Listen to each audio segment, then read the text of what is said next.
Salut à tous, j'espère que vous allez bien. Alors on se rejoint aujourd'hui pour faire une vidéo sur un sujet, un concept complexe, c'est la liberté. Donc souvent, il y a de grands débats autour de la liberté, de grands débats notamment philosophiques où s'affrontent les tenants du déterminisme qui pensent qu'il n'y a aucune liberté d'agir pour un être humain et ceux qui pensent que l'être humain a toute latitude de faire ce qu'il veut dans le monde. Ce sont ceux qui sont les partisans du libre arbitre qui défendent cette position-là. Alors moi je ne vais pas forcément prendre parti, quoique je vais forcément prendre un peu parti de par les angles que je vais adopter dans cette vidéo et de par les auteurs que je vais te présenter.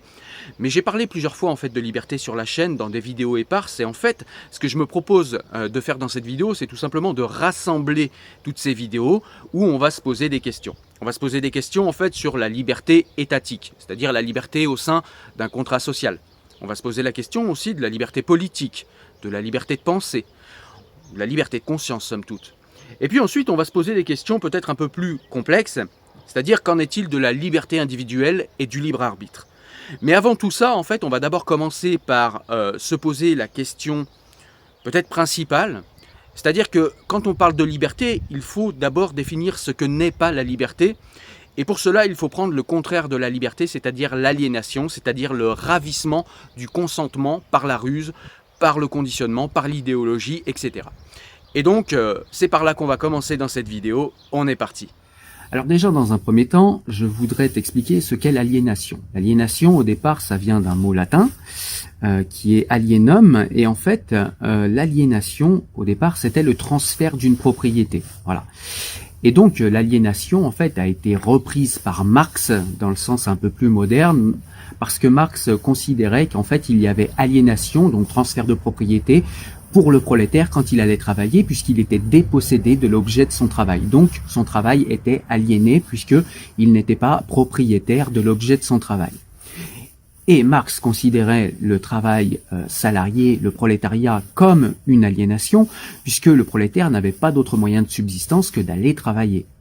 Donc là, pour le coup, il y a une vraie et réelle aliénation, puisque pour sa subsistance propre, eh bien, nous sommes obligés de travailler, nous sommes obligés d'accepter les règles qui nous dépossèdent de notre travail, puisque nous n'avons pas d'autre moyen de subsistance. C'est comme ça qu'a commencé à être perçu le mot aliénation, et ensuite l'aliénation a été reprise c'est un concept qui a été repris par la philosophie et par les sciences sociales.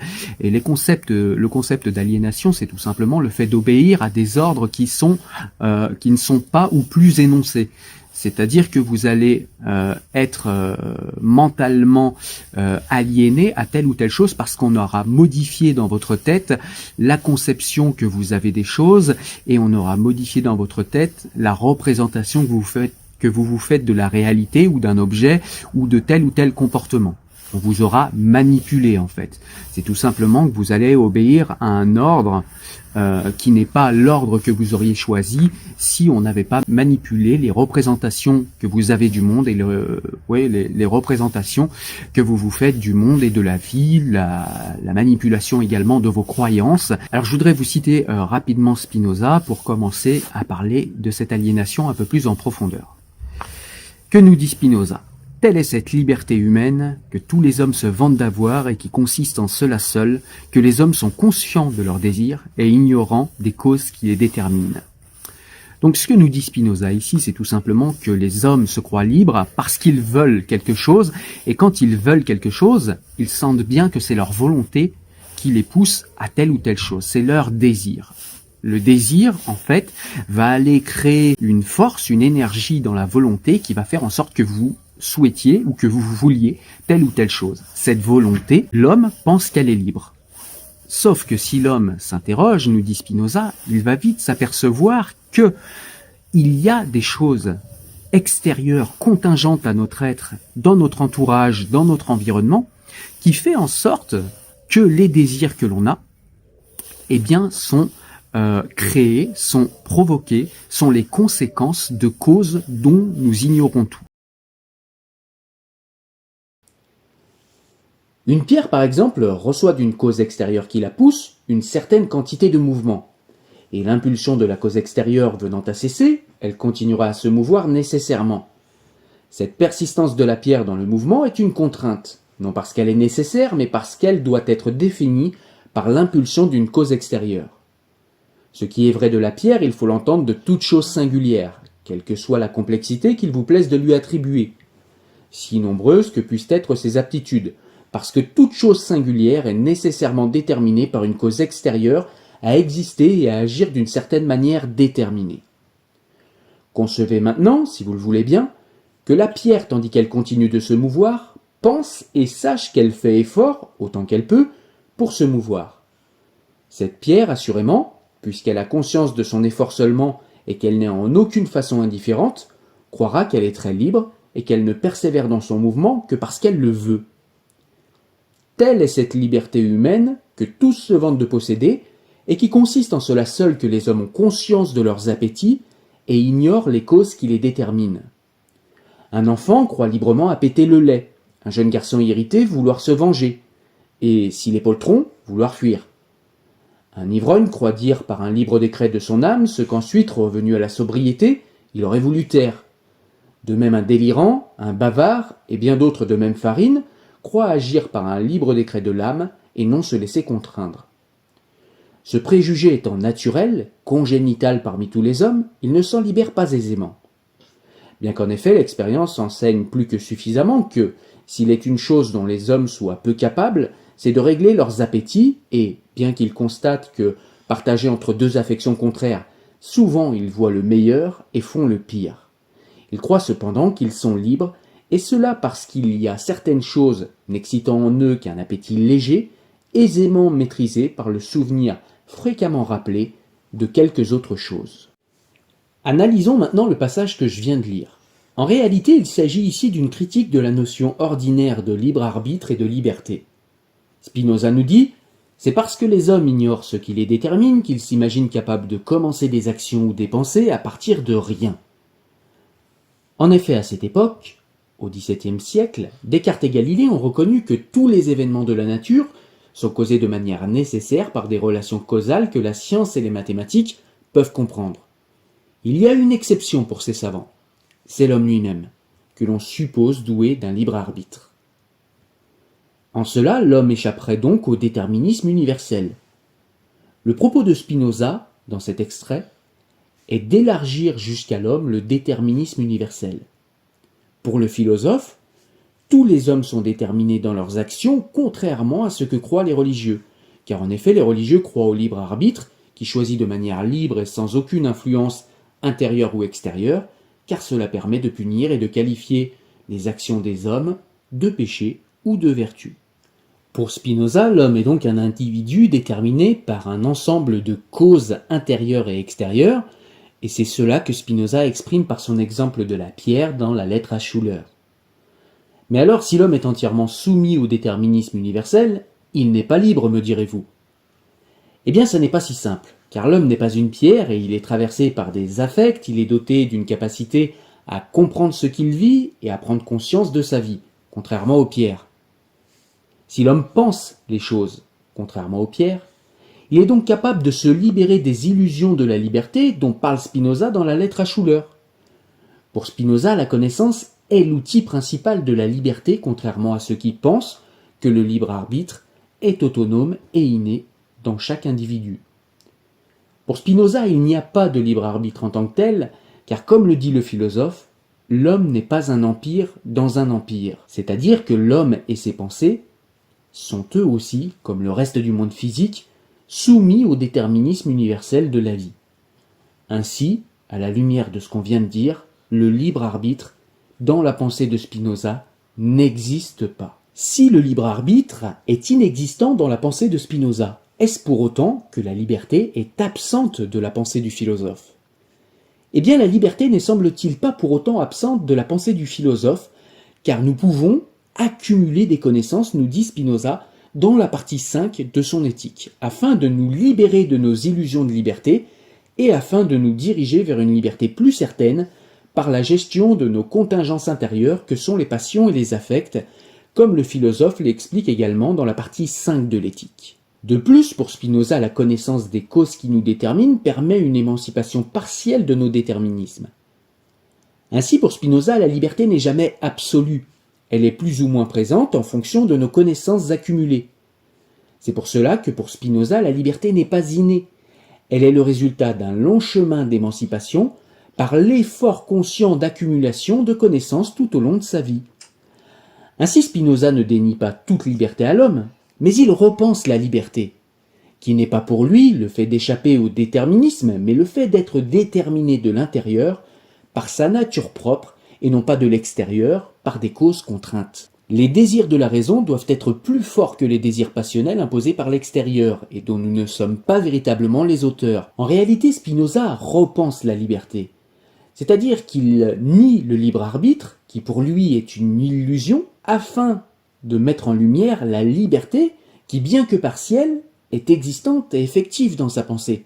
C'est d'ailleurs tout l'enjeu de son œuvre majeure, l'éthique, que de comprendre que le libre arbitre est une illusion, de comprendre comment manager nos déterminismes internes et externes, afin de devenir de plus en plus libres par la connaissance de ce qui nous détermine, afin de nous en affranchir sur le temps long. Car la connaissance demande non seulement du temps, mais un effort conscient très important. En conclusion, pour Spinoza, l'homme n'est pas libre au sens de libre arbitre, mais il est capable de se libérer des illusions du libre arbitre, de prendre connaissance des causes qui le déterminent et de les manager, et il est aussi capable de manager ces déterminismes internes que sont les passions. Pour finir, l'homme est capable de choisir le désir intellectuel plutôt que le désir passionnel.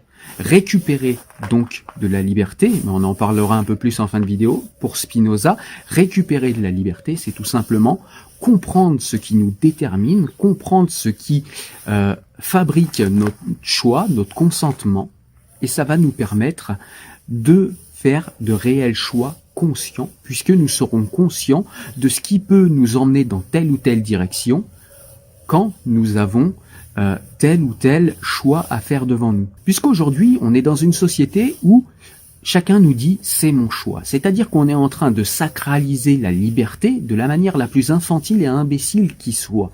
Puisqu'aujourd'hui, on nous explique que quand quelqu'un vous dit « c'est mon choix », alors il n'y a plus à discuter. Le débat est clos, si c'est son choix, il nous le dit, point. Mais ça ne suffit pas. Quand quelqu'un vous dit qu'il fait quelque chose par choix, il faut questionner et interroger ce choix. Combien de personnes sont dans des sectes par choix, nous disent-elles, de leur propre chef? Clairement, ce sont des personnes qui ont été aliénées par un gourou, qui ont été aliénées par des chefs religieux, qui ont été aliénées par tout un tas de croyances où on a entré dans leur tête par des méthodes cognitives ou par des méthodes de psychologie bien connues, on leur a rentré des croyances dans la tête, on a modifié leur état de conscience et on a induit chez eux des éléments, des croyances qui vont les faire agir de la manière qui nous arrange. Je vous donne un exemple très large qui va s'appliquer à presque toutes les religions.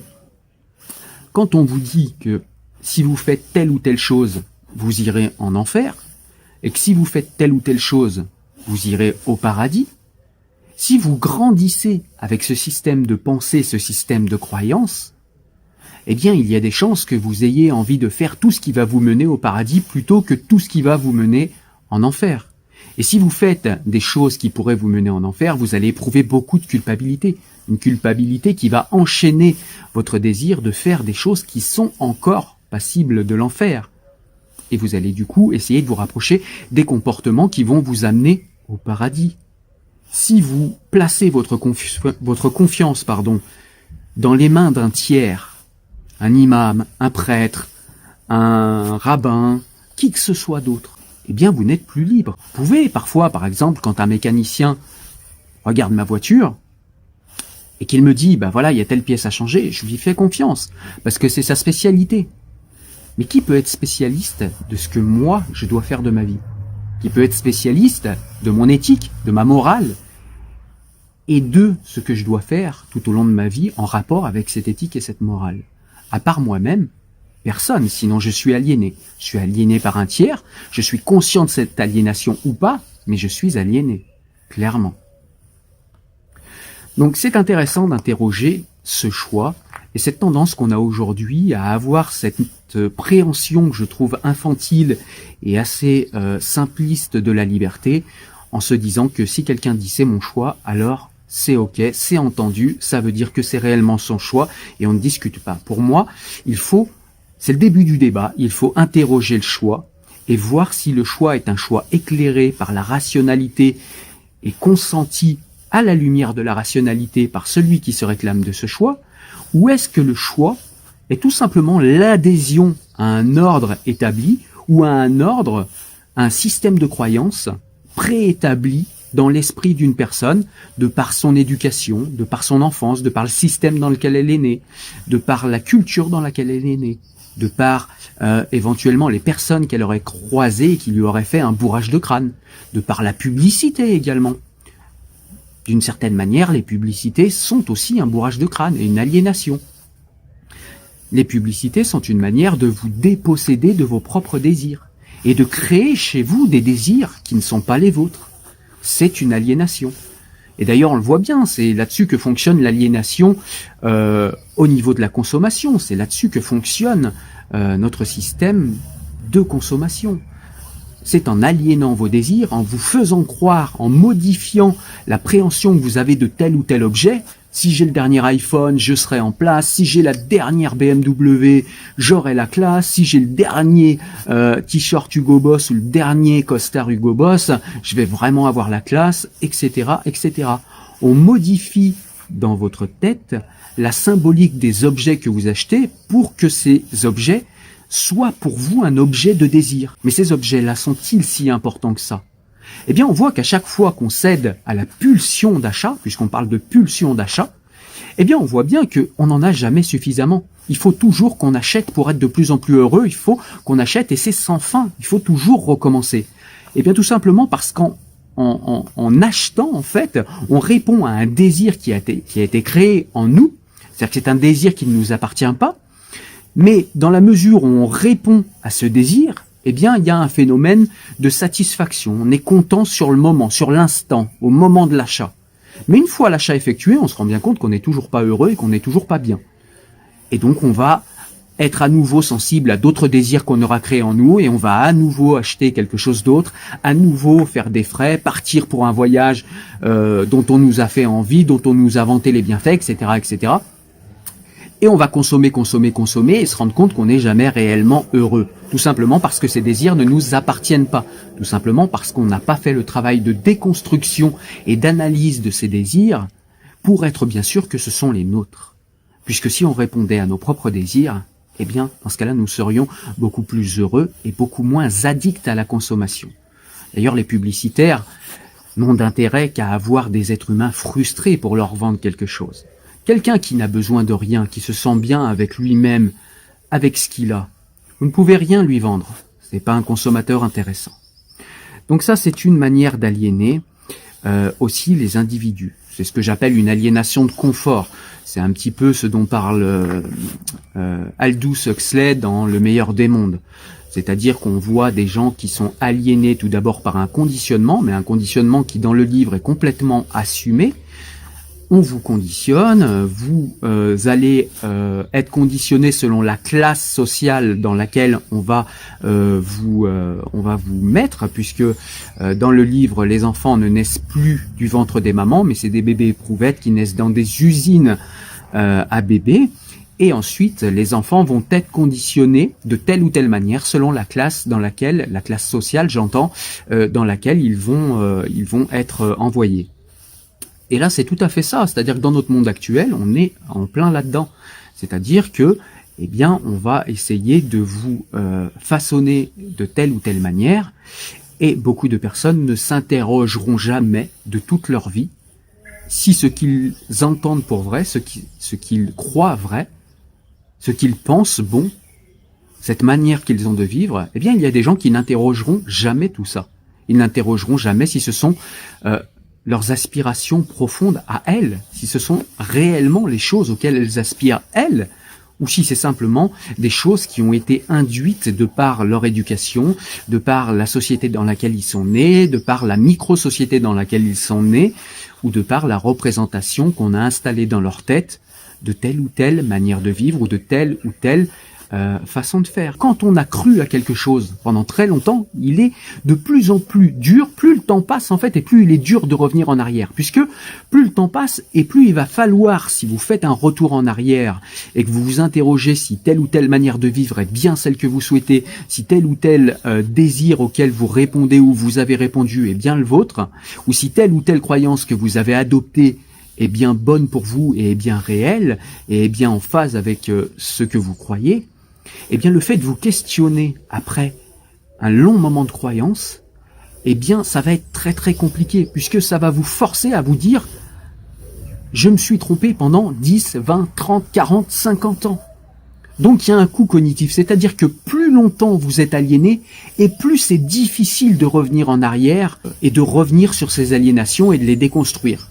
Voilà pourquoi il est mieux de construire dès l'enfance des citoyens émancipés, des citoyens capables d'esprit critique, capables d'interroger ce qu'il y a devant leurs yeux, capables d'interroger ce qu'ils sont, capables d'interroger ce qu'ils veulent, ce qu'ils désirent, la manière dont ils vivent, puisque plus vous allez garder une aliénation longtemps, et plus ce sera difficile en fait de la remettre en question.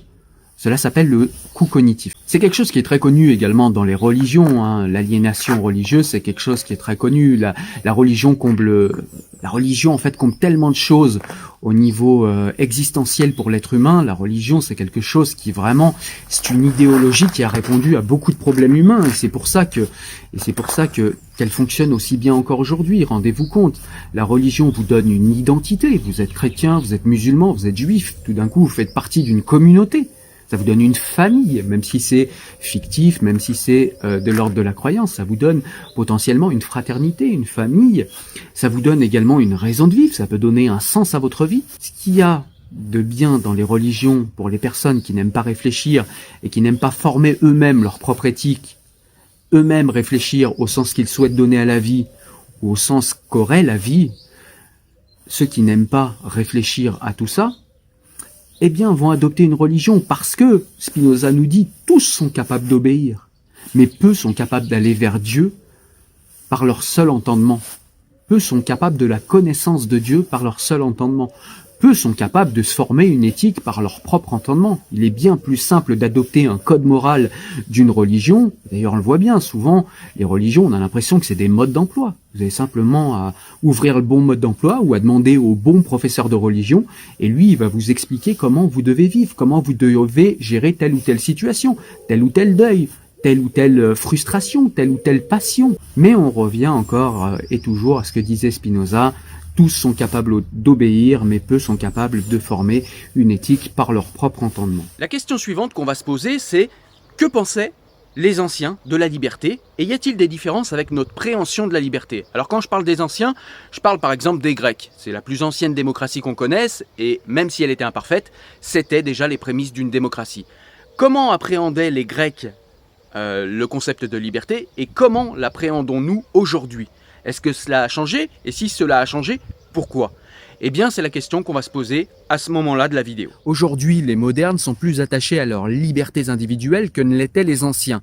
C'est pas parce que les anciens, contrairement à ce qu'on pourrait croire assez rapidement, c'est pas parce que les anciens auraient été moins attachés aux libertés, parce qu'ils l'étaient aussi, mais leur préhension et leur notion de liberté étaient très différentes de la notion et de la préhension des libertés pour les modernes. Alors pourquoi il y avait ces différences ? Alors déjà, Benjamin Constant nous rappelle que dans les temps anciens, eh bien, les États, pour subsister ou pour obtenir ce qu'ils souhaitaient, devaient faire la guerre. Donc c'était le cas, il fallait faire la guerre pour obtenir d'un autre État ce qu'on souhaitait, pour obtenir des richesses, ou bien tout simplement pour subsister, pour résister à des invasions, ou bien parce qu'il fallait envahir d'autres peuples avant qu'ils ne le fassent eux-mêmes. Donc la guerre constante était la règle, et les États qui ne se soumettaient pas à cette règle, eh bien, disparaissaient tout simplement. Mais avec l'évolution des mœurs, avec la philosophie, je vais un peu vite, mais vous irez lire le livre, vous verrez, tout ça est expliqué d'une manière beaucoup plus précise. Mais pour aller vite, Benjamin Constant nous dit que, eh bien, via l'évolution des mœurs, eh bien, on a remplacé les guerres par le commerce. Puisque pour Benjamin Constant, le commerce, c'est comme la guerre, c'est ce qui permet d'obtenir également ce que l'on souhaite d'un autre État, sauf que c'est moins soumis à des aléas dans le sens où on n'est plus certain d'obtenir ce qu'on souhaite par le commerce, puisque des contrats sont signés, et parce qu'on essaye, contrairement à la guerre, de lier le bien d'autrui à son bien à soi-même, et qu'on va faire des contrats, et puis qu'on va faire des échanges qui sont censés être bons pour soi-même et pour celui avec qui on échange. Et donc du coup, eh bien, la guerre et le commerce, nous dit Benjamin Constant, c'est deux manières d'obtenir ce qu'on souhaite des autres, sauf que le commerce est plus fiable et le commerce est moins coûteux en termes de mœurs et en termes d'argent également.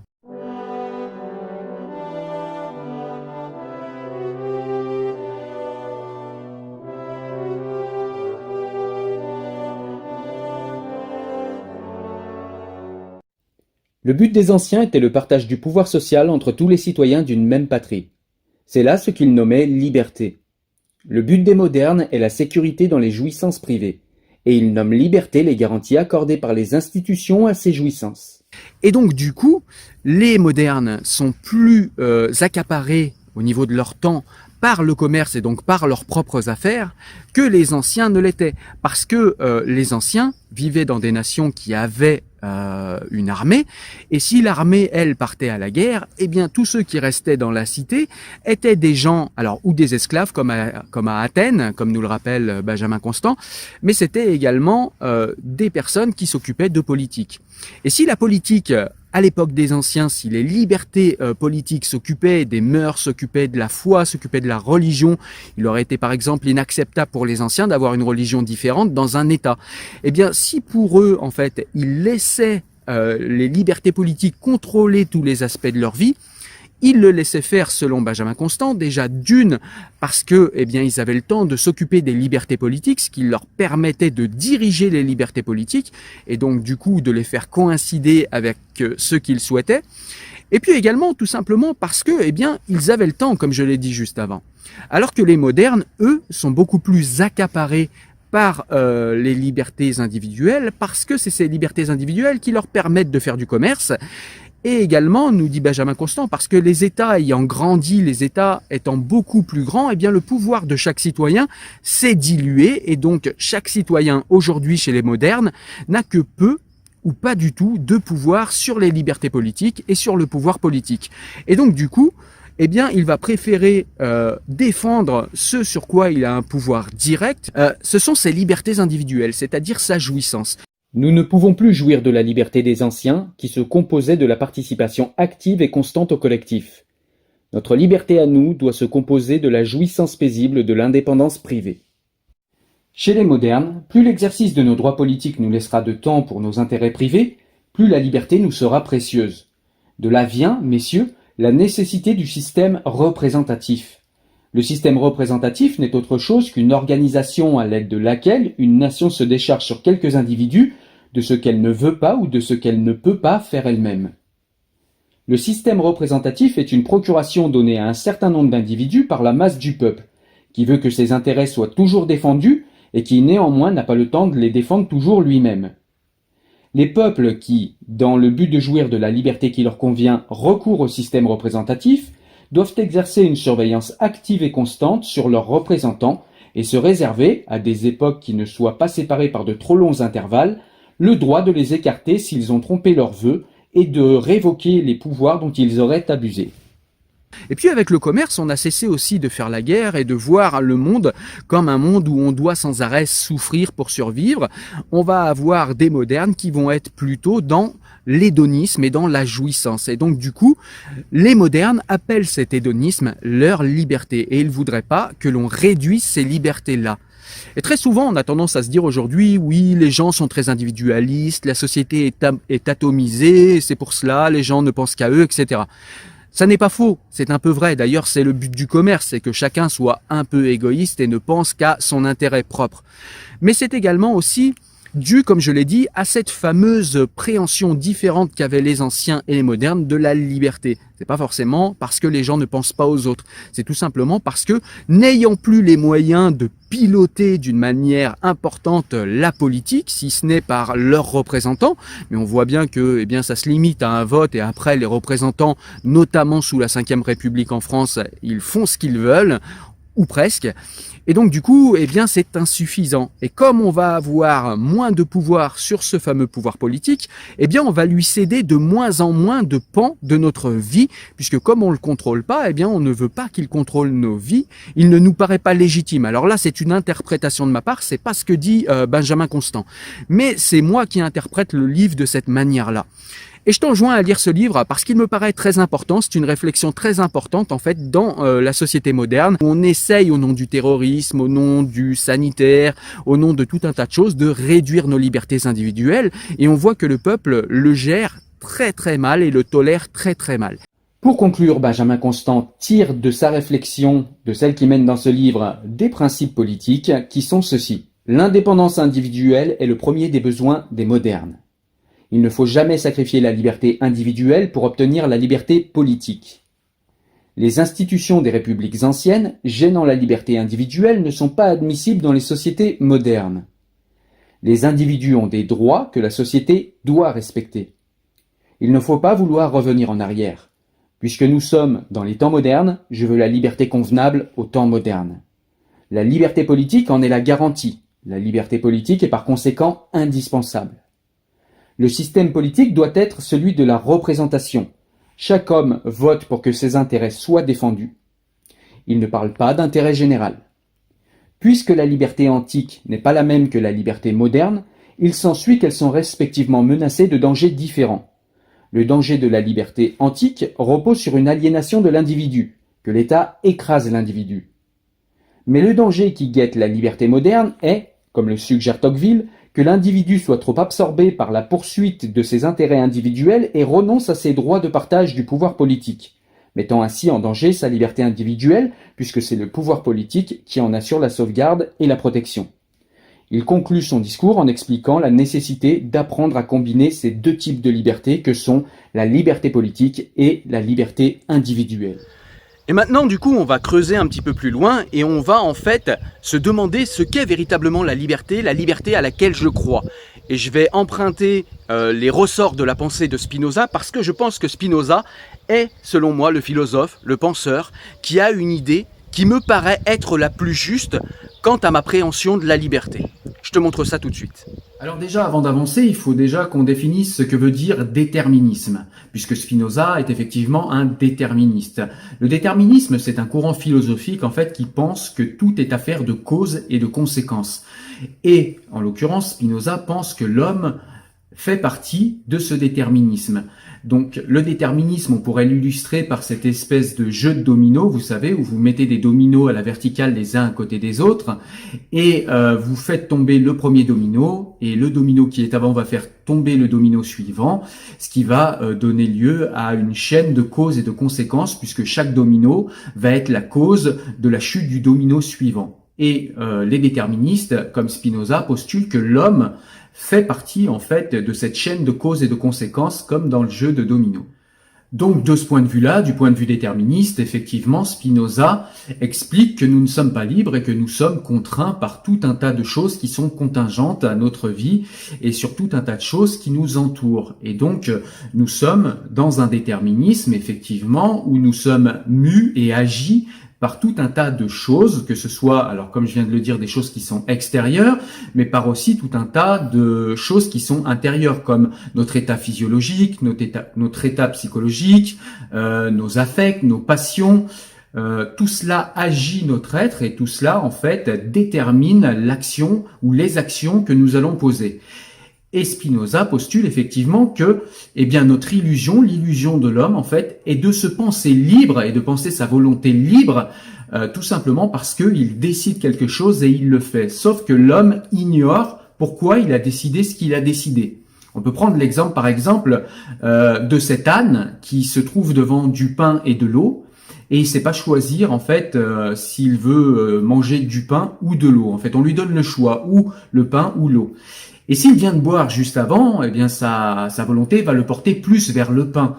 S'il a mangé juste avant, il va plus aller vers l'eau. Si jamais il n'a ni bu ni mangé avant, il va aller plus directement vers l'eau, puisque instinctivement, on sait que biologiquement, en fait, on va manquer d'eau avant de manquer de nourriture. Voyez, donc c'est l'ignorance en fait de ce genre de déterminisme que dénonce Spinoza. Ne pas connaître en fait ce genre de déterminisme, c'est s'illusionner d'une liberté que nous n'avons pas. Et donc nous arrivons au cœur du questionnement qui nous occupe dans cette vidéo. Spinoza admet-il un espace de liberté pour l'être humain? Admet-il la liberté de la volonté pour l'être humain?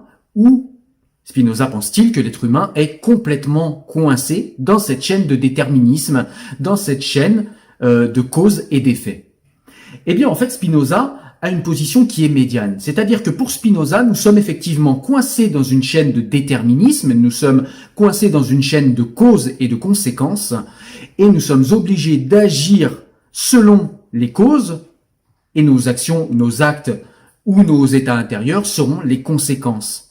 Seulement, Spinoza pense aussi, et d'ailleurs il l'a écrit dans l'éthique, et d'ailleurs on peut même dire que s'il a écrit l'éthique, eh bien c'est qu'il croit en la possibilité pour l'être humain d'avoir des espaces de liberté, sinon il aurait écrit un autre livre, il ne se serait pas appelé l'éthique, où il nous explique comment maîtriser, gérer nos affects et nos passions.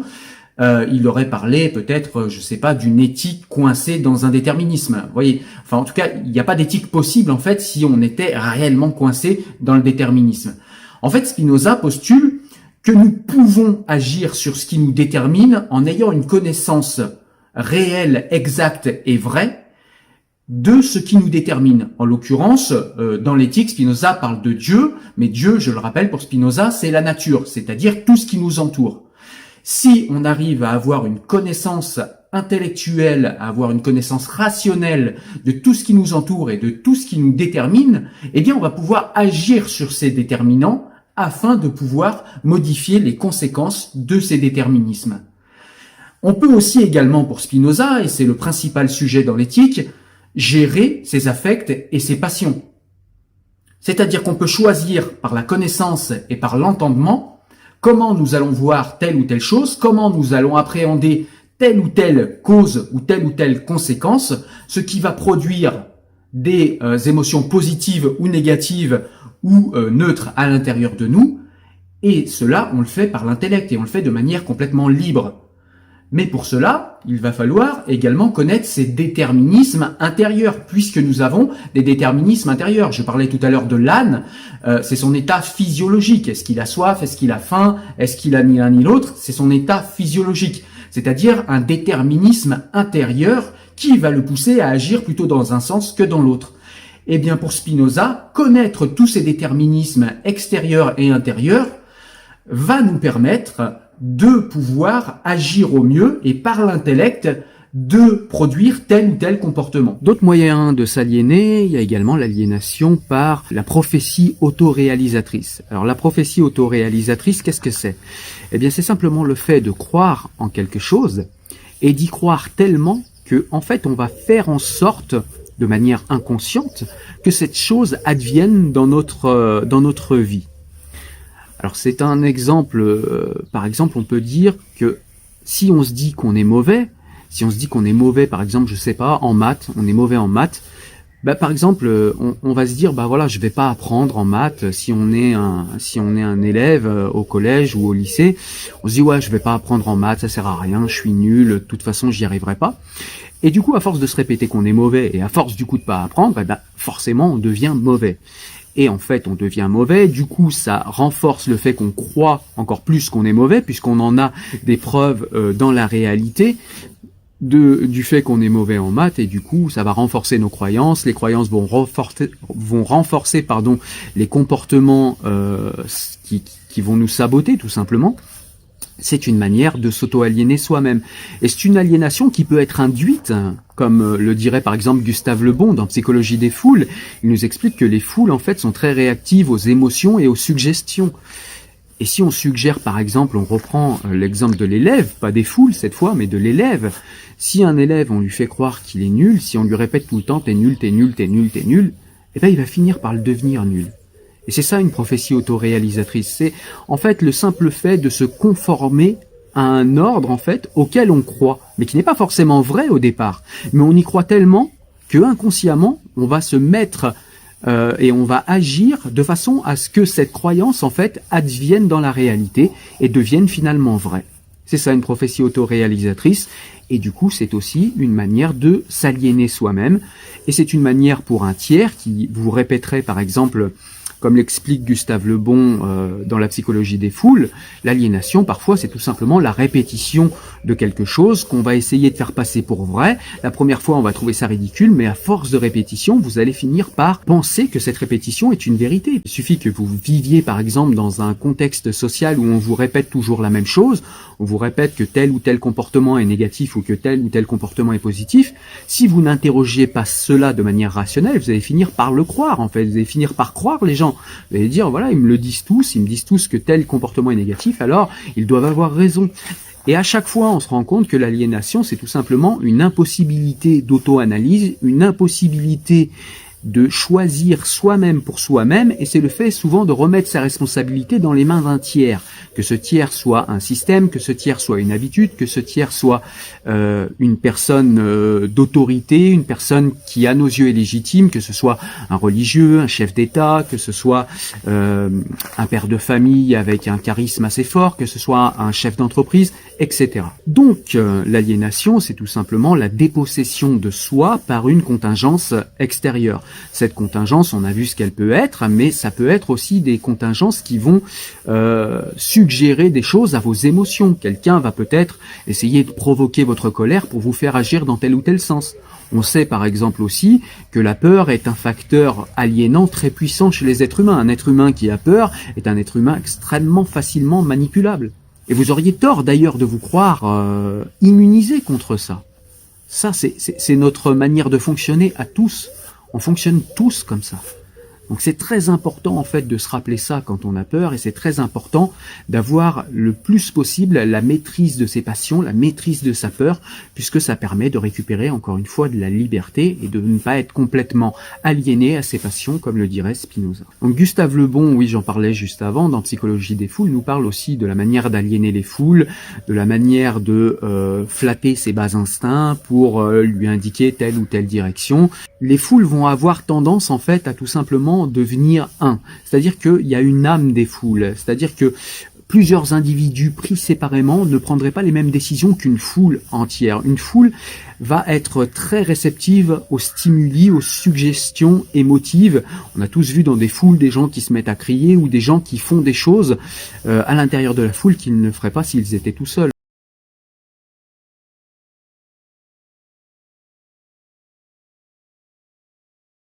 Alors déjà, ce qu'on peut dire, c'est que pour Gustave Le Bon, la foule n'est pas un simple agrégat de plusieurs individualités, c'est vraiment des âmes qui fusionnent et qui n'ont pas forcément besoin, en plus d'être physiquement les unes à côté des autres, pour fusionner. C'est-à-dire que pour Gustave Le Bon, il y a vraiment une âme des foules, c'est-à-dire que, eh bien, un individu fusionne au sein d'une foule, et cette foule, en fait, n'a pas besoin d'être rassemblée, même si elle l'est souvent et parfois, mais cette foule n'a pas besoin d'être rassemblée pour former une foule. Il suffit juste que des individus fusionnent leurs avis, fusionnent leurs âmes et fusionnent leurs actions et la direction de leurs pensées pour que, eh bien, cet agrégat d'individus forme une foule avec des caractéristiques qui sont similaires à tous les individus et qui sont différents des caractéristiques que possède par ailleurs chaque individu en lui-même pris isolément.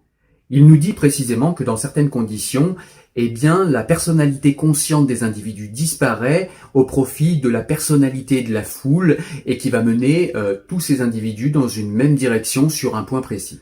Donc pour commencer au début de l'ouvrage, il va parler effectivement de ce qu'il appelle l'âme des foules des races, parce que selon lui, eh bien, le fait d'avoir une hérédité commune, alors une hérédité des idées, pas forcément une hérédité biologique, mais en tout cas le fait de naître au sein d'un peuple et d'avoir une hérédité idéologique commune, eh bien, nous donne en fait une capacité à penser comme les autres et à être comme les autres et à fusionner avec la foule dans laquelle on est et on vient au monde. Mais par contre, du coup, ça réduit l'esprit critique. Et d'ailleurs, pour Gustave Le Bon, un philosophe au sein d'une foule, eh bien, n'aurait pas plus d'intelligence qu'un illettré. D'ailleurs, le niveau intellectuel d'une personne n'est pas du tout quelque chose qui intervient dans le fait que des individualités fusionnent au sein d'une foule. Que ce soit quelqu'un de philosophe ou le dernier des illettrés, ils auront le même QI, le même âge mental et ils iront dans la même direction s'ils fusionnent au sein d'une foule.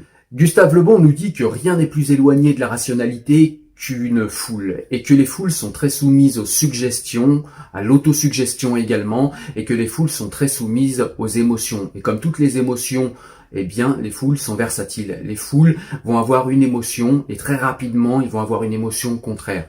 Tout dépend des stimulus qu'il y a autour de la foule, des stimulus qu'il y a dans la foule, et tout dépend de quel maître ou de quel leader gère, suggestionne ou bien contrôle cette foule. Gustave Le Bon nous dit également que les foules sont capables d'être galvanisées par des sentiments, au point même que les foules sont capables d'agir à l'encontre même de leur propre intérêt. C'est-à-dire que quelqu'un qui est au sein d'une foule, qui serait galvanisé par le sentiment de la foule, serait capable de nier et d'oublier en fait son propre intérêt personnel et particulier, parce qu'il est au sein d'une foule et il va se laisser entraîner par la galvanisation de la foule et des sentiments qu'elle déploie et des émotions qu'elle déploie. D'ailleurs, pour illustrer cette suggestibilité, cette émotivité des foules, eh bien, Gustave Le Bon nous donne un passage extrêmement intéressant que je vais te lire. Il nous dit, comme chez tous les êtres suggestionnés, l'idée qui a envahi le cerveau tend à se transformer en acte. Qu'il s'agisse d'un palais à incendier ou d'un acte de dévouement à accomplir, la foule s'y prête avec la même facilité. Pour autant, une idée simple, vague, absolue et présentée sous la forme d'une image impressionnante, peut réussir à contaminer une foule, car son esprit primitif est incapable de traiter une théorie élaborée, ni même une nuance ou une relativité, qui serait une entrave à son désir immédiat. Son raisonnement consiste en fait en l'association d'idées et d'images sans lien logique. Elle est dotée d'une imagination puissante et fortement impressionnable qui tente à conférer une dimension mystérieuse et légendaire aux événements collectifs.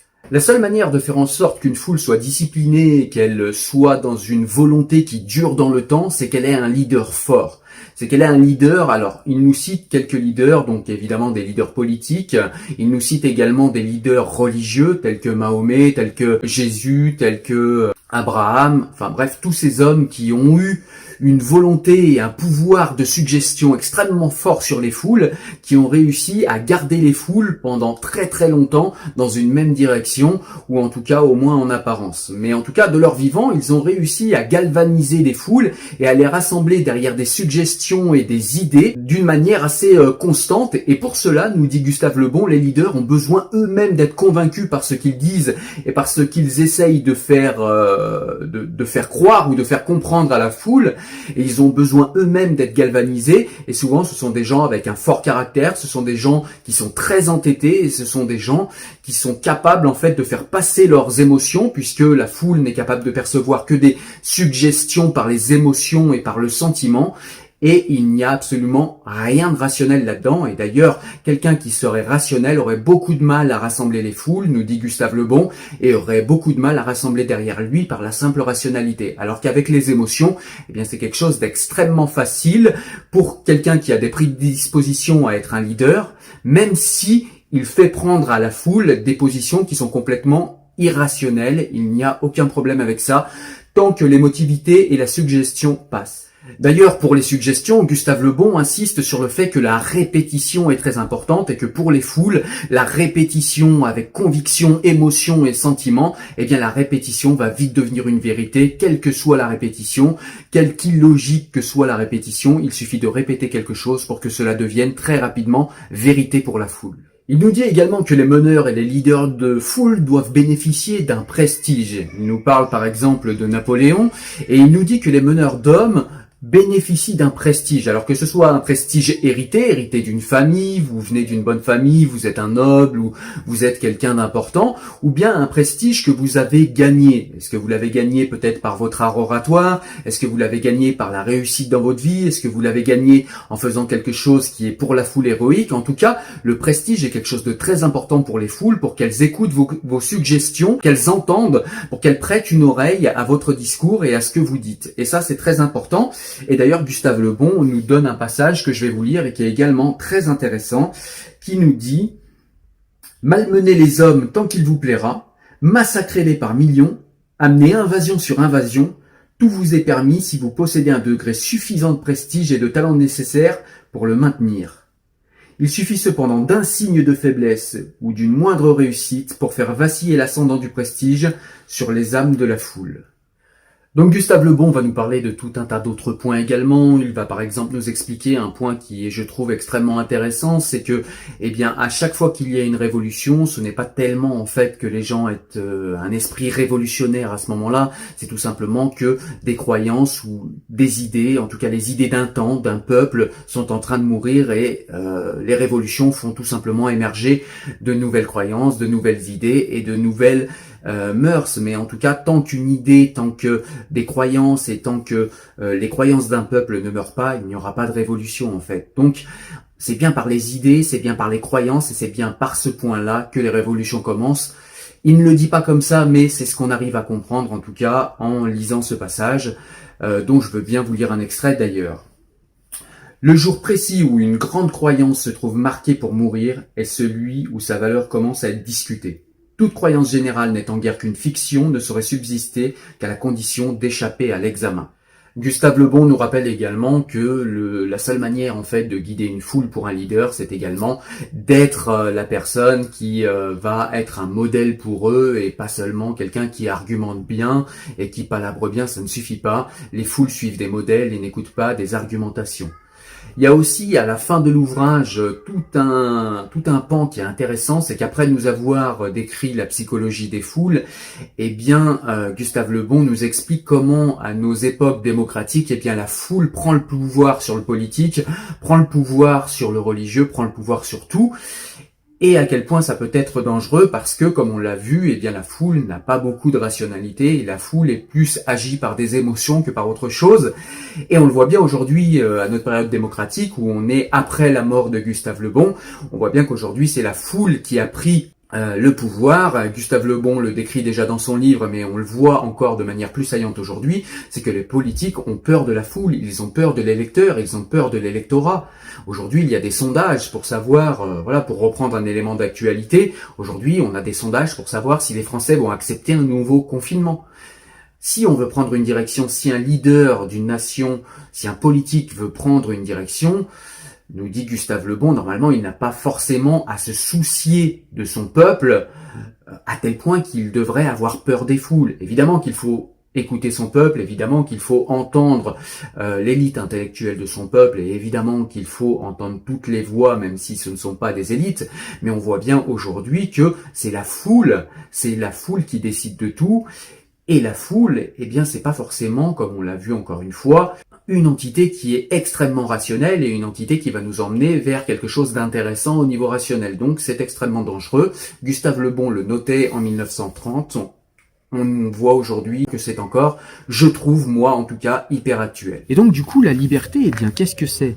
La liberté, c'est savoir ce qu'on fait, pourquoi on le fait, et est-ce que c'est réellement selon nos désirs, selon ce qu'on a envie de faire, selon ce qu'on a décidé nous-mêmes, selon ce qu'on a dessiné nous-mêmes au niveau de nos aspirations, au niveau éthique et au niveau du chemin de vie qu'on a envie de prendre. Mais pour cela, ça demande beaucoup de déconstruction, ça demande de l'investigation. C'est-à-dire que vous allez devoir investiguer toute votre vie sur pourquoi vous faites telle ou telle chose. Ça peut paraître extrêmement lourd, mais c'est en fait tout simplement une manière de fonctionner qui devient automatique avec le temps. Vous allez d'abord, à un très jeune âge, j'espère pour vous en tout cas, si vous ne voulez pas être aliéné, déconstruire tout ce que vous avez été, puisque l'être humain est d'abord aliéné parce qu'il est un enfant, parce qu'il est formatable, donc formaté. Le premier formatage qui est très souvent un formatage bienveillant, mais pas toujours, et même quand il est bienveillant, il peut se tromper, mais ça s'appelle l'éducation des parents, c'est le premier formatage qu'on subit.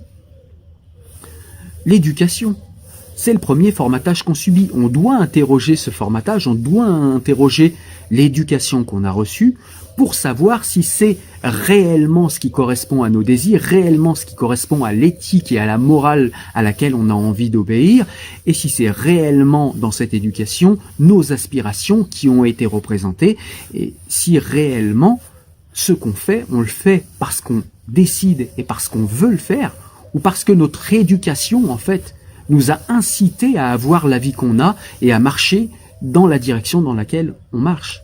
C'est ça qui est intéressant. Et c'est comme ça qu'on va récupérer un petit peu de liberté. Mais la liberté, c'est pas non plus faire ce qu'on veut.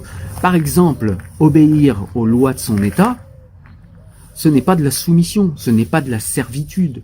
Spinoza nous le rappelle dans son traité théologico-politique, c'est que l'homme étant un animal social, l'homme à l'état de nature ne se soucie que de l'agrandissement de sa puissance et de son pouvoir. Donc ce serait la loi du plus fort s'il n'y avait pas de loi. Et on serait jamais en sécurité et on serait sans arrêt en train de se battre. On comprend bien qu'un groupe humain qui vivrait sans aucune règle et sans aucune loi, on pourrait pas développer des concepts intellectuels, on pourrait pas faire de la science, on serait occupé à survivre, on serait tous occupés à survivre.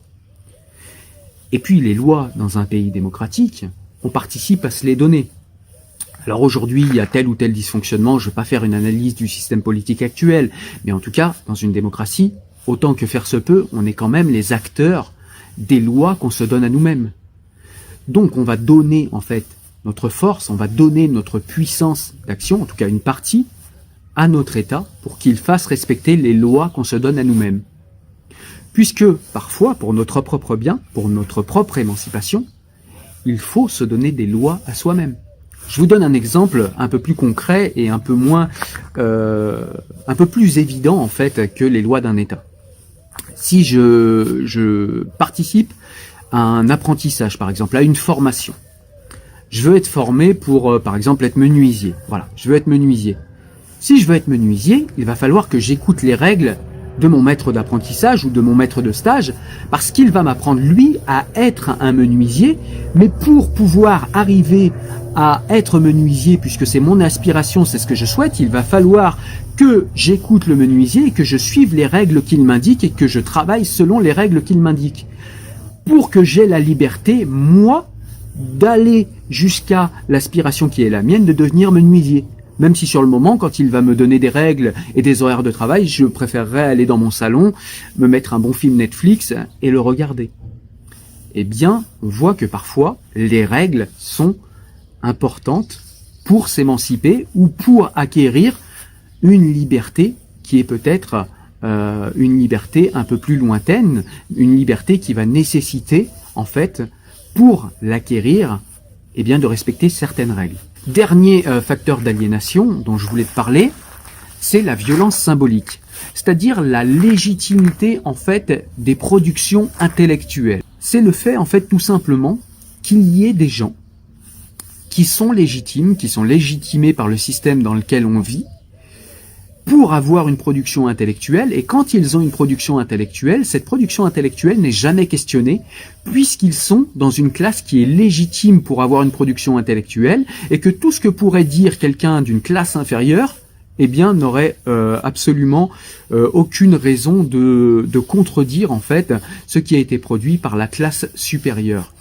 Parce que, en fait, la classe supérieure a la légitimité intellectuelle et quand elle produit quelque chose, eh bien, elle produit forcément la vérité et elle produit forcément, au niveau intellectuel, quelque chose qui est meilleur que la classe inférieure. Au niveau des productions intellectuelles, on voit bien aujourd'hui, par exemple, que un simple ouvrier, en fait, qui va produire une critique de telle ou telle entreprise ou de telle ou telle manière de fonctionner dans la société, on va lui dire non, mais attendez, vous comprenez pas, vous saisissez pas tous les enjeux, vous comprenez pas comment ça fonctionne, laissez-nous penser, nous on sait que ils vont utiliser des grands mots, et en fait, si vous voulez, il y a une classe, les intellectuels français, les élites françaises, nous dit-on, il y a des classes qui sont légitimes pour produire telle ou telle réflexion intellectuelle et vous n'avez pas à les discuter puisque vous n'êtes pas, vous, intéressant de par la classe dans laquelle vous êtes et vous n'êtes pas légitime, en fait, à être intéressant, même si vous produisez intellectuellement des choses qui peuvent être très intéressantes. Vous n'avez pas la légitimité, on ne le regardera pas. Ça s'appelle la violence symbolique. Cette violence symbolique s'applique, par exemple, entre les hommes et les femmes. C'est-à-dire que Pierre Bourdieu nous le montre dans La domination masculine, par exemple, que on est dans une société qui va valoriser les valeurs et le système de valeurs masculin plus que le système de valeurs féminin. La violence symbolique peut être aussi un facteur aliénant en religion. C'est-à-dire que la production intellectuelle, cette fois, ça va être les savants de l'islam. Combien de fois on a écouté ça? Les savants de l'islam, les écritures pour les chrétiens, les savants pour les autres religions. Chacun a ses savants. Et quoi que vous puissiez dire, vous n'avez, vous, pas la légitimité.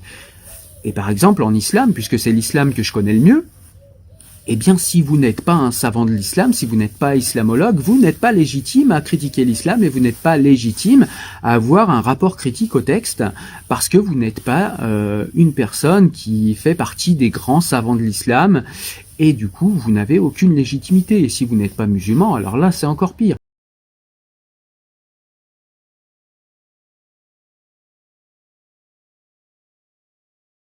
On va parler d'un concept en fait qui a été mis en lumière par Pierre Bourdieu, ça s'appelle la violence symbolique. Voilà, donc je trouve que c'est un concept qui est assez intéressant et puis qui est assez important à connaître quand on veut parler un petit peu de sociologie ou quand on veut comprendre un petit peu les rapports de force dans une société. Donc je me proposais aujourd'hui d'essayer d'expliquer un petit peu simplement ce qu'est la violence symbolique et comment elle se matérialise dans notre vie quotidienne. Allez, c'est parti. Et donc la violence symbolique, qu'est-ce que c'est? Eh bien, c'est tout simplement des violences qui extorquent des soumissions à des personnes sans même que ces personnes ne perçoivent la soumission, puisque en fait ces violences symboliques s'appuient sur des croyances collectives et sur des croyances socialement inculquées. Donc comme exemple de croyances collectives ou de croyances socialement inculquées, on pourrait trouver par exemple les femmes ne savent pas conduire, on pourrait trouver par exemple les noirs, eh bien ils sont pas très intellectuels, sont plutôt des gens qui sont doués pour les sports extrêmes, pour les sports voilà, qui réclament des besoins physiques.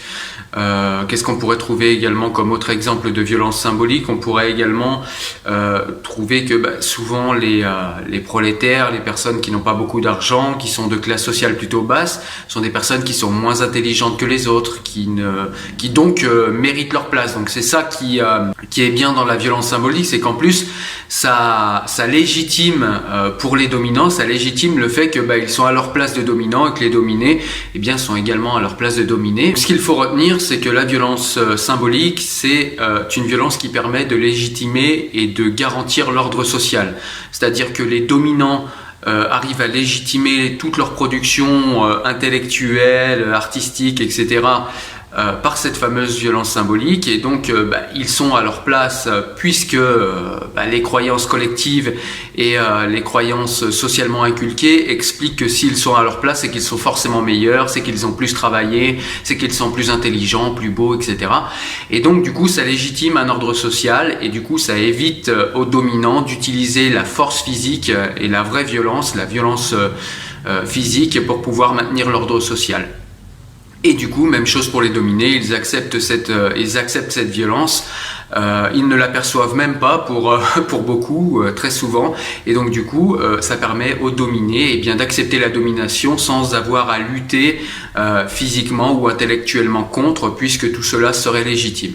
Et donc du coup, les dominants maintiennent les dominés dans une position d'infériorité à tous les niveaux, infériorité intellectuelle, infériorité physique, infériorité au niveau de l'apprentissage, etc. Une infériorité, comme on l'a dit, purement fictive. Bourdieu va même jusqu'à dire que les dominants sont des êtres qui perçoivent et que les dominés sont des êtres perçus. Et donc du coup, comme par enchantement, l'ordre social apparaît et pour les dominants et pour les dominés comme quelque chose de clairement naturel, qu'il n'y a plus à discuter et qui est, vous savez, cette fameuse méritocratie. Voilà. Donc chacun est à sa place, à la place qu'il mérite. Voilà, on va vous prendre un contre-exemple, on va vous le brandir chez les dominés pour vous montrer qu'un dominé peut devenir dominant, sachant que ça n'arrive pratiquement jamais et que c'est simplement un exemple, un contre-exemple qui vient appuyer une règle en place. Donc c'est à ça que sert la violence symbolique, c'est tout simplement à légitimer et à rendre naturel un ordre social qui est pourtant socialement construit. Et donc dans la société, dans la conduite d'une société, la violence symbolique permet aux dominants tout simplement de faire accepter leurs avis, leurs arguments comme des arguments objectifs, comme les arguments. Il n'y a pas à en discuter. Quand la classe dominante donne des arguments, ce sont les arguments, ce sont les arguments empiriques. Il n'y en a pas d'autres. Tout autre argument qui viendrait d'une autre classe que la leur sont forcément des arguments qui seront dépréciés, qui seront qualifiés soit d'utopiques, soit de complètement hors de la réalité, etc., sans même les regarder de plus près. Et donc malheureusement, ces croyances collectives que nous imposent les dominants ont tendance à faire en sorte que les dominés n'ont même plus d'autres grilles de lecture que celles des dominants pour pouvoir analyser la réalité et analyser les problèmes qu'ils rencontrent eux-mêmes dans leur vie de tous les jours. Voilà, donc il faut pas voir la violence symbolique comme quelque chose qui serait de l'ordre du complot ou de la manipulation, voilà, une manipulation à grande échelle. C'est plus compliqué que ça. En fait, la violence symbolique, c'est simplement des croyances collectives qui sont acceptées et par les dominés et par les dominants. Et ces croyances collectives permettent de justifier l'ordre social. Et donc la violence symbolique, c'est quelque chose qui sert à cacher les rapports de force en fait qui sous-tendent les différentes classes sociales, les différents rapports sociaux entre les classes sociales. Et donc ça permet également de pacifier une société. Voilà, donc je vous ai donné un petit peu les grandes lignes de ce qu'est la violence symbolique. Je vous recommande de lire par exemple La domination masculine de Pierre Bourdieu, qui est un livre qui rend compte de cette violence symbolique et qui explique beaucoup plus précisément que ce que je viens de faire ce qu'est la violence symbolique. Ceci dit, moi quand je vous explique un concept, c'est également pour prendre parti. Ici, c'est dire la violence symbolique, c'est quelque chose qui est utile puisque comme je vous l'ai dit, ça permet de pacifier une société et ça permet également de ne pas avoir des rapports brutaux entre les classes sociales puisque quand il n'y a pas de violence symbolique, il y a forcément de la violence physique. Donc ça a quelque chose de bon, la violence symbolique, comme par exemple dans une entreprise. Ce qu'on appelle la culture d'entreprise, par exemple, c'est ce qui empêche en fait d'avoir des rapports d'autorité du patron jusqu'à ses cadres, jusqu'aux personnes qui sont aux ordres des cadres. Ça permet de ne pas faire preuve d'autorité violente, que ce soit une violence verbale ou une violence physique. Voilà, la simple culture d'entreprise permet à tous ces gens-là de regarder dans la même direction. Là, la violence symbolique, ce serait plutôt ça, ce serait la culture d'entreprise. Donc c'est ce qui permet à tous ces gens d'avancer tous dans le même sens et dans la même direction, sans avoir... en ayant une hiérarchie, mais sans imposer cette hiérarchie par la force physique. Je vous donne cet exemple-là de l'entreprise pour que vous compreniez un petit peu quelle peut être l'utilité positive de la violence symbolique. Et donc du coup, il ne faut pas être dupe non plus des rapports de force qu'il y a entre les classes sociales dominantes et les classes sociales dominées. C'est important de les garder en tête et de savoir que, on peut entendre les arguments des dominés, c'est pas parce qu'ils sont dominés qu'ils produisent forcément des choses qui ne sont pas intéressantes ou qui seraient intellectuellement inférieures aux classes dominantes. Et puis on peut également regarder les productions des dominants parce qu'ils n'ont pas forcément toujours tort, mais quand on prend en compte leur production intellectuelle, il ne faut pas être dupe de leurs intérêts qu'ils cherchent à défendre, pas forcément de manière consciente, mais parce qu'ils adhèrent aux croyances collectives qui légitiment l'ordre actuel de la société. Et puis il ne faut pas être dupe également de la violence qu'il y a et puis des rapports de force qu'il y a avec les classes les plus dominées. Pour récupérer de la liberté, Étienne de la Boétie nous dit qu'il faut en fait tout simplement être résolu à ne plus servir et nous voilà libres. Alors ça paraît simple comme ça. Mais que nous dit Étienne de la Boétie quand il nous dit cette phrase qui sonne comme une conclusion en fait? C'est tout simplement qu'en fait, chaque personne qui est légitime, chaque légitimité à laquelle on obéit, chaque tyran auquel on obéit, ça va être des chefs d'État, ça va être des guides religieux, ça va être des gourous, mais voilà, quel que soit le tyran auquel on obéit, il n'est fort que parce que nous lui obéissons, il n'est fort que parce que nous l'aidons à asseoir et à appuyer son pouvoir sur d'autres. Pour savoir si nous sommes aliénés ou non, il faut interroger tous les moyens d'aliénation dont je vous ai parlé ici, mais c'est une liste qui n'est pas exhaustive, il y a plein d'autres moyens d'aliéner une personne. J'ai essayé de vous parler des principales dans cette vidéo, mais il faut déconstruire ce qui est en nous.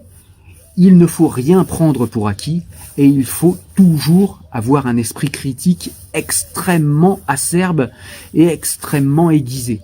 C'est le moyen d'être réellement sûr que nous ne sommes pas aliénés, qu'on n'a pas modifié notre état de conscience pour nous faire agir dans tel ou tel sens pour tel ou tel but qui serait différent de ce à quoi on aspire, de ce que l'on a envie de faire et de la vie que l'on a envie d'avoir. C'est très important de déconstruire tout ce qui a été construit dans sa vie au moins une fois. Je ne sais plus qui était le philosophe qui disait « Il faut au moins déconstruire une fois tout ce que l'on pense, tout ce que l'on croit, tout ce que l'on croit vrai, pour pouvoir à la limite réadopter certaines croyances après une analyse critique rationnelle et après être passé au filtre de notre rationalité et de notre entendement. Mais il faut au moins déconstruire il faut savoir aussi penser contre soi-même. C'est pas simple de penser contre soi-même, mais il faut impérativement savoir le faire. Ça permet de vérifier que nous ne sommes pas aliénés et que nous sommes bien en phase avec nos aspirations profondes qui nous appartiennent à nous. C'est vraiment quelque chose qui est extrêmement important.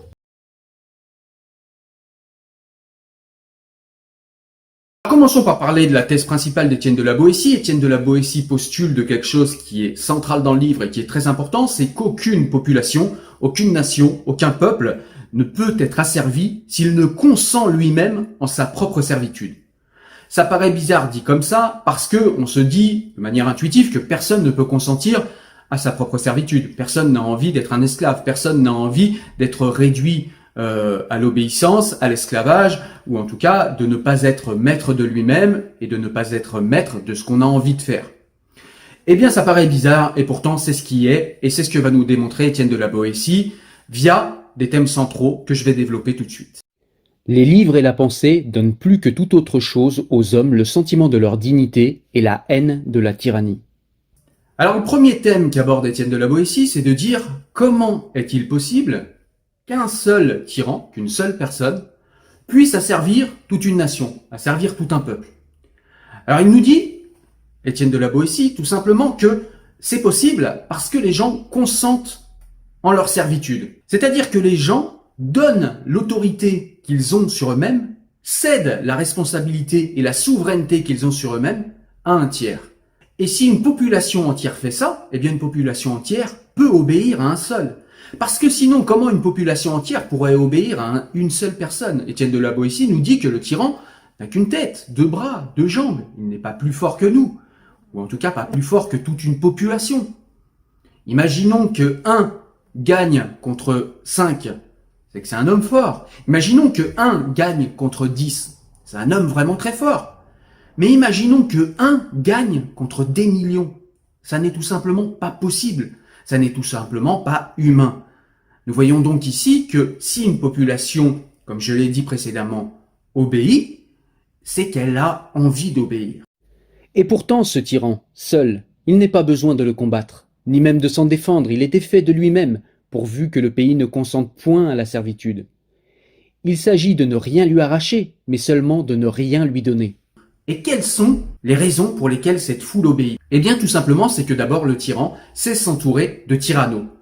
Ce que Étienne de la Boétie appelle des tyrannos, ce sont des gens qui sont également des tyrans, qui profitent de ce que leur donne le tyran en termes de pouvoir, en termes de jouissance, en termes de matériel, et qui en échange donnent leur force au tyran. Donc ils cèdent eux aussi leur force, ils cèdent eux aussi leur souveraineté pour pouvoir aider à tyranniser le peuple. Et en fait, ça fonctionne de manière pyramidale comme ça, où vous avez une pyramide de personnes qui consentent à tyranniser celui qui est un peu moins fort qu'eux, celui qui est d'une classe inférieure. Et en fait, cette pyramide permet à un seul de contrôler toute une nation.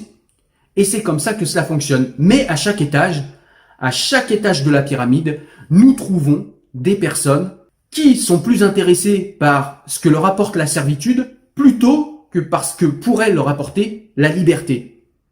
Et ce sont des personnes qui, à cause de cela, ont tendance à céder la souveraineté qu'ils ont sur eux, à céder leurs responsabilités et à céder l'autorité qu'ils ont sur eux-mêmes à un tiers. Il y a en l'homme une préférence pour la servitude volontaire, parce que la servitude est confortable et qu'elle rend irresponsable. Étienne de la Boétie nous dit aussi que les tyrans ont besoin de recourir à des artifices pour pouvoir contrôler les masses, pour pouvoir contrôler sur une plus grande échelle. Et très souvent, eh bien, il va avoir recours comme artifice au pain et au jeu. C'est très connu, hein, il suffit juste de réactualiser cette proposition pour notre période actuelle, et ça marche tout le temps. Mais en tout cas, lui, Étienne de la Boétie, dans son époque, nous parle du pain et des jeux, et il nous parle également des religions. Il nous parle également d'idéologie.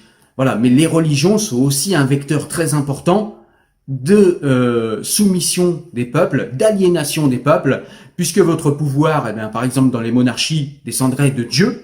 Donc là, quand vous êtes le représentant de Dieu sur terre, il n'y a pas plus légitime comme autorité, et il suffit qu'une population, ou en tout cas un nombre assez important dans cette population, croit vos dires, et vous avez un pouvoir extrêmement important. Pareil pour le pain et les jeux, si vous donnez à votre population de quoi se détendre, et de quoi bien manger, il n'y a pas de problème, ils se rebelleront pas, ils seront soumis pour tous les autres aspects de leur vie, pourvu que vous remplissiez leur ventre sans qu'ils n'aient trop à lutter et sans qu'ils sentent trop la faim. Il suffit aussi de leur donner de quoi s'amuser, de quoi se divertir pour que leur vie leur paraisse intéressante et leur paraisse amusante et qu'ils continuent également à vous obéir tout le reste du temps. Pour les religions, eh bien, c'est souvent à la naissance que ça se passe. Vous naissez dans un royaume, vous naissez dans une communauté, dirait-on aujourd'hui, et vous avez telle ou telle religion et ça vous destine à obéir à telle ou telle règle ou à tel ou tel dogme. Et ça permet à un seul de contrôler beaucoup de personnes.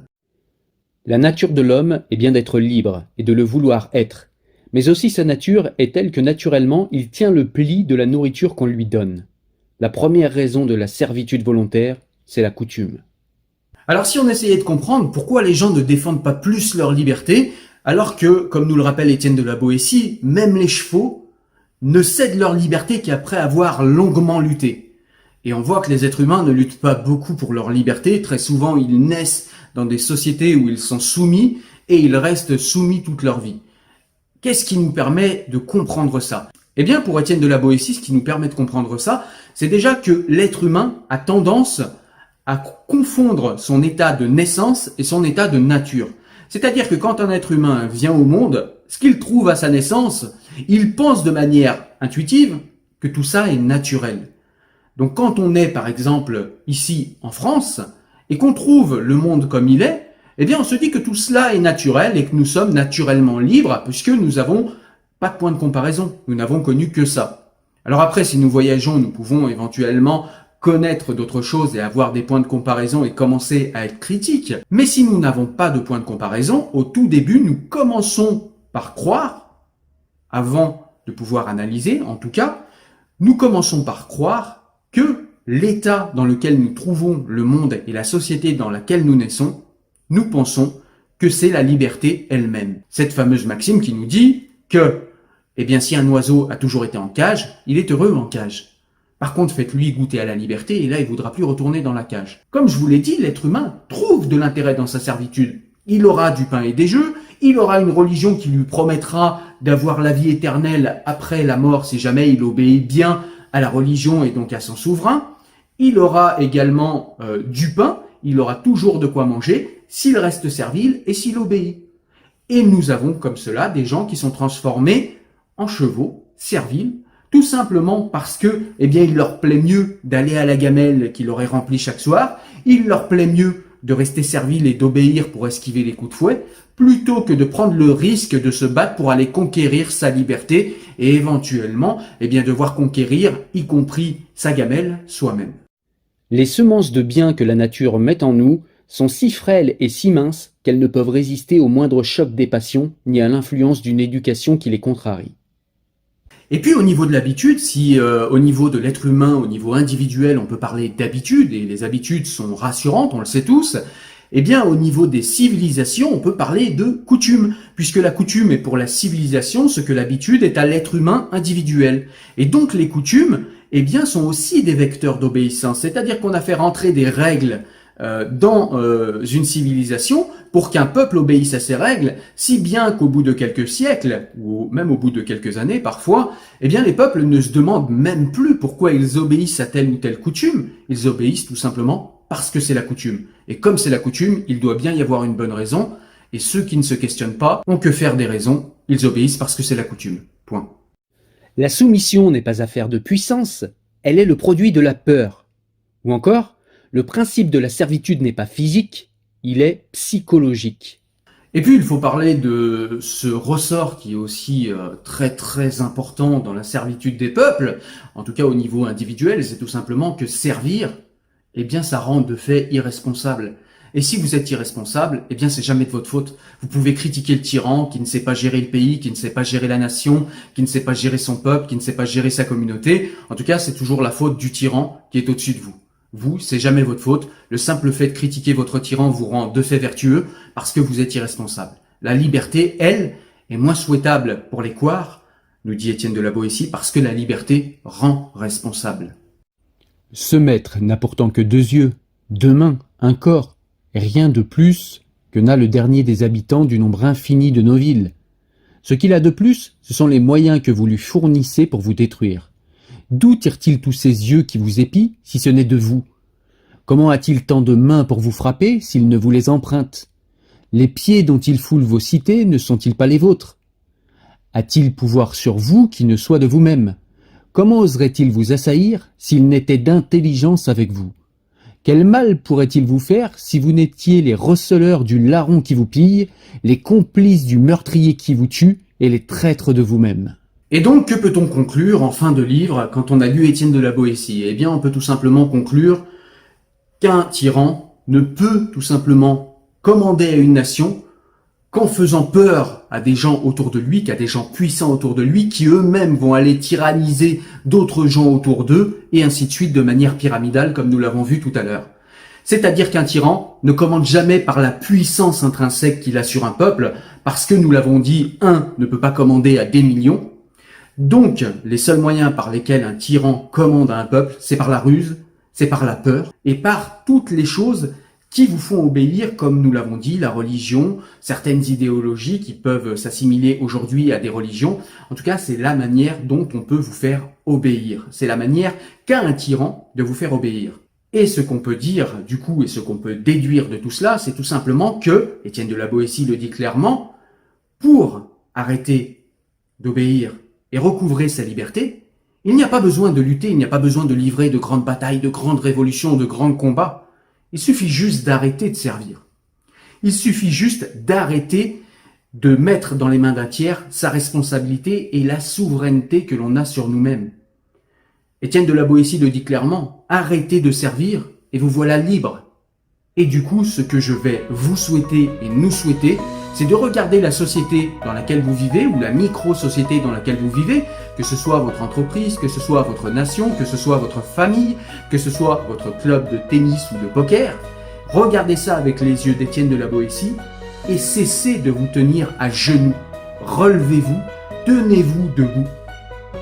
Vous n'avez pas besoin de propager la violence, vous n'avez pas besoin de propager la révolution, vous avez juste besoin de vous tenir debout, droit et de cesser d'obéir. Et puis dans cette dernière partie de la vidéo, eh bien, on va parler de la liberté de conscience. Alors souvent c'est un concept qui est bien appréhendé chez les personnes qui me suivent. Vous qui me suivez, vous savez ce qu'est la liberté de conscience, très souvent je le sais. Mais il y a des gens en fait qui ne sont pas abonnés, qui ne me suivent pas et qui passeront par là. Et je ne pouvais pas parler de liberté sans parler de la liberté de conscience. Regarde ça. Une république laïque, en l'occurrence la République laïque française, ne reconnaît pas le concept de blasphème. Point. Point. C'est pour garantir la liberté de conscience. Mais pas que la liberté de conscience des religieux. Souvent, les religieux, ils ont tendance à considérer que la liberté de conscience est leur propriété propre. C'est-à-dire que eux, ils ont le droit d'avoir leur conscience, mais ils renient par exemple à un athée le fait d'avoir une conscience. La liberté de conscience de l'athée, c'est aussi de vous dire qu'il ne croit pas en votre Dieu et que pour lui, c'est de la merde. Il a le droit de dire ça. Comme vous avez le droit de dire qu'un athée, son système de pensée est amoral. Que ce soit vrai ou pas, c'est pas le problème. Le problème, c'est que vous ayez le droit de le penser et de le dire. Et le problème est que lui, en face, il a le droit de penser et de dire que votre religion, c'est de la merde, et que ça vous apporte rien, et que ça n'existe pas. Parce que c'est sa liberté de conscience à lui. Et il n'y a pas que votre liberté de conscience qui existe. Et donc, comme je le disais, ceux qui veulent réintroduire la notion de blasphème dans l'espace public, qu'est-ce qu'ils font aujourd'hui? En fait, ils prennent en otage leur liberté individuelle. Ils nous disent, c'est ma liberté, un petit peu comme on le voit aux États-Unis, c'est ma liberté de ne pas être vexé, c'est ma liberté d'être sensible, et c'est ma liberté, en fait, de faire en sorte qu'on ne puisse pas critiquer ma religion parce que ça me blesse. Petit oiseau blessé que je suis, ça me fait mal. Mais quand on critique un système de croyance, quand on débat, quand on est dans un pays démocratique, où la friction des idées est le sel de notre société. C'est ce qui l'a fait avancer. C'est cet esprit critique qui fait avancer notre société. C'est toutes ces idées qui s'entrechoquent, qui s'entremêlent, et qui font émerger des idées, qui font émerger des concepts. Toutes ces choses qui font le sel de notre démocratie, on voudrait nous l'enlever au nom de la sensiblerie de quelques personnes. On ne fait pas du droit sur de la sensiblerie, on fait du droit sur de la rationalité, sur des faits, sur la protection des êtres, encore une fois, et pas sur la protection de croyances qui n'ont pas d'existence propre, ni juridique, ni factuelle, ni matérielle. Les croyances n'ont pas d'existence propre. On ne peut pas faire du droit sur la sensiblerie des gens. On ne peut pas s'empêcher d'avoir un débat démocratique sur des idées parce que des gens sont devenus des fragiles. Vous comprenez bien que ça ne peut pas être un argument pour réintroduire le blasphème, pour réintroduire la notion de blasphème. Si vous êtes sensible, pardon, mais j'ai envie de dire, ça se règle chez le psychologue. Si vous avez du mal quand on blesse vos croyances, c'est qu'il y a un problème. Ce sont des croyances, et en l'occurrence, quand c'est des croyances sacrées, comme on l'a vu, enfin sacrées pour le croyant en tout cas, parce qu'elles sont sacrées pour le croyant, uniquement pour le croyant. Si vous avez un problème avec le fait qu'on critique vos croyances, c'est vous que ça regarde, c'est pas la société civile. C'est votre problème. C'est pas le problème de la société civile. On peut pas s'empêcher de dire ce qu'on pense, on peut pas empêcher les autres de dire ce qu'on pense de nos croyances, sous prétexte qu'on est fragile, qu'on est sensible. C'est comme si moi j'interdisais aux gens de critiquer Spinoza, puisque j'aime beaucoup la pensée de Spinoza, et pour moi c'est une des pensées les plus pertinentes qui existent, notamment en matière de religion d'ailleurs. C'est comme si je disais on ne peut pas critiquer Spinoza. Au nom de ma liberté individuelle, je refuse qu'on critique Spinoza, et je refuse qu'on critique le Dieu de Spinoza. Ça me blesse, ça me choque, j'ai mal. Vous vous rendez compte à quel point ce serait ridicule? C'est exactement le chantage que nous font les croyants. On nous dit oui, il faudrait pas trop critiquer les religions, il faudrait pas les insulter, par respect, par éducation, par morale. Alors déjà l'argument moraliste, on va le mettre directement de côté, pour les mêmes raisons d'ailleurs que le respect ou que l'éducation, c'est que tout cela est extrêmement subjectif. Si quelqu'un passe avec un t-shirt rouge, et pour moi, dans mon éducation, dans mon système de valeurs, dans mon système de croyances, porter un t-shirt rouge, c'est extrêmement irrespectueux. J'attrape le type, je le tue. Je le tue parce que je porte pas de t-shirt rouge dans mon système de croyances. Vous vous rendez compte qu'on ne peut pas inscrire cette névrose qui serait la mienne dans le système légal d'un pays. C'est pour ça que quand on parle de droit, quand on parle de contrat social, de ce qu'on peut faire ou pas dans une société, on ne peut pas prendre en compte les susceptibilités de chacun. C'est pour ça qu'on ne peut pas prendre l'élément, l'argument plutôt, du respect, ou de la morale, ou de la susceptibilité, ou de l'éducation. Tout simplement parce que tout cela est extrêmement subjectif. En État démocratique, on se donne des lois à nous-mêmes en votant. En votant pour des gens, en votant pour des lois. On est d'accord ou pas avec ce système? On trouve qu'il dysfonctionne en ce moment ou pas. Mais c'est comme ça que fonctionne le contrat social. Alors si vous rejetez le contrat social, là c'est autre chose. Mais tant qu'on est en démocratie, on ne peut pas faire des lois sur le système de valeurs d'une seule personne ou d'une seule communauté. Vous comprenez bien, tout cela est extrêmement subjectif. Le respect, l'éducation, la morale, tout ça est très subjectif. J'aime bien cette citation qui dit « Si le monde était selon ton cœur, est-ce qu'il serait plus juste ?» Non, il serait simplement selon ton cœur. Est-ce que ta justice à toi est plus juste que ma justice à moi? Eh ben ça se règle dans le débat démocratique ça, à coups d'arguments. Pas à coups de larmes de crocodile et de sensiblerie. À coups d'arguments, à coups de faits factuels, à coups de rationalité, à coups de raisonnement, à coups d'arguments. Donc si vous n'êtes pas d'accord avec quoi que ce soit dans le débat public, eh bien on peut en discuter, parlons-en. Mais on ne peut pas insulter des gens, on ne peut pas les accuser de racisme, on ne peut pas les accuser d'intolérance, on ne peut pas les accuser de quoi que ce soit, juste parce qu'on est un peu sensible, ou parce que dans notre système de valeurs, ça ne se fait pas. C'est ton système de valeurs. Ça ne veut pas dire que c'est le meilleur, ça ne veut pas dire que c'est le mien, ça ne veut pas dire que tu as raison, ça ne veut pas dire que j'ai tort. Donc ces arguments du respect, de l'éducation, de la morale, de ça ne se fait pas, c'est pas un argument, c'est un non-argument en vérité. Après, il y a également ceux qui nous disent que seul Dieu est plus haut que tout, les lois de Dieu avant tout. Eh bien cela, j'ai envie de vous dire, mes amis, partez vivre en théocratie, parce qu'en République, au-dessus de tout, en tout cas, pour ce qui est du quotidien, pour ce qui est de la vie réelle, physique, pour ce qui est de ce que les religieux appellent le temporel, il n'y a que les lois de la République, il n'y a rien au-dessus. Et si vous voulez vivre en République, et si vous vous sentez bien en République, eh bien il faut vous faire à cette notion-là. Sinon, il faut aller vivre en théocratie et être logique avec vous-même et être honnête avec vous-même. Vous ne pouvez pas profiter des bienfaits de la République en l'insultant et en lui chiant dessus et en lui contestant ce qu'elle a de plus cher de manière régulière. Partez vivre en théocratie. Vous serez logique avec vous-même, vous vivrez mieux. Les lois de Dieu seront au-dessus de tout. Alors vous verrez l'hypocrisie de cette conception, mais vous verrez l'hypocrisie de tous ces ventriloques de Dieu qui se réclament de Dieu et qui parlent en son nom, comme s'ils l'avaient au téléphone tous les matins. Mais au moins, vous le verrez de vous-même. Donc soyez cohérents.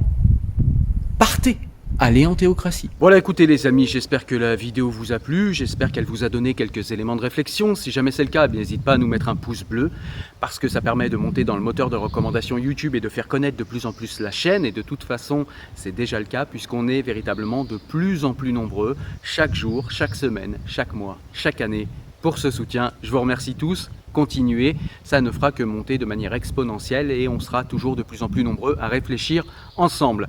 Vous pouvez également partager la vidéo évidemment sur vos réseaux sociaux si vous pensez que ça peut apporter des éléments de réflexion à un débat qui vous paraît intéressant au sujet de la liberté évidemment.